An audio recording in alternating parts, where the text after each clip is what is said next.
வெளியில் டீ குடிக்க போக என்ன வேகம், கீழே கிடந்த பூவெல்லாம் எடுத்து தலையில் வச்சு சும்மா காமெடி பண்ணிட்டு இருந்தேன் வண்டி எடுக்கிற கேப்பில். அங்கே போய் கொத்தமல்லி கான் எல்லாம் வாங்கிட்டு அண்ணனுக்கு 2 டீ அப்படின்ற மாதிரி 2 டீயை குடிச்சிட்டு வீட்டுக்கு சிக்கன் வாங்கிட்டு நாங்கள் வந்துட்டோம்.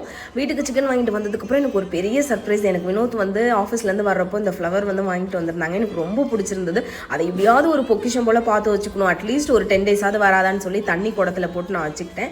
இன்றைக்கி வந்து சப்பாத்தியும் சிக்கன் மசாலா வந்து கடாயில் பண்ணலாம், பட் கடாய் சிக்கன் கிடையாது அப்படின்ற மாதிரி ட்ரை பண்ணோம். சும்மா சிக்கன் எல்லாம் எண்ணெயில் ஃப்ரை பண்ணி மண் சட்டி எடுத்து அதில் வந்து கிரேவி வச்சு பண்ணலாம் அப்படின்னு தான் ஐடியா பண்ணோம். சட்டி சுட்டதடா கை விட்டதடான்னு அப்படியே சட்டி வந்து கையில் சுட்டுருச்சு.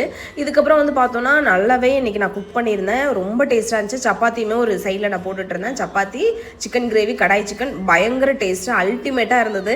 உங்களுக்குலாம் ரெசிபி சொல்கிற அளவுக்கு ஆபி வளர்ந்துட்டாளா அப்படின்ற மாதிரி ஆயிடுச்சு. ஏன்னா அந்த அளவுக்கு டேஸ்ட் இதுவரை நான் பண்ணதுலேயே இந்த மாதிரி ஒரு டேஸ்ட் நான் பண்ணதே கிடையாது. ஹோட்டல் டேஸ்ட்டுக்கு இருந்துச்சு. உன்னோட வீடியோ பிடிச்சதா லைக் பண்ணுங்கள், ஷேர் பண்ணுங்கள், கமெண்ட் பண்ணுங்கள்.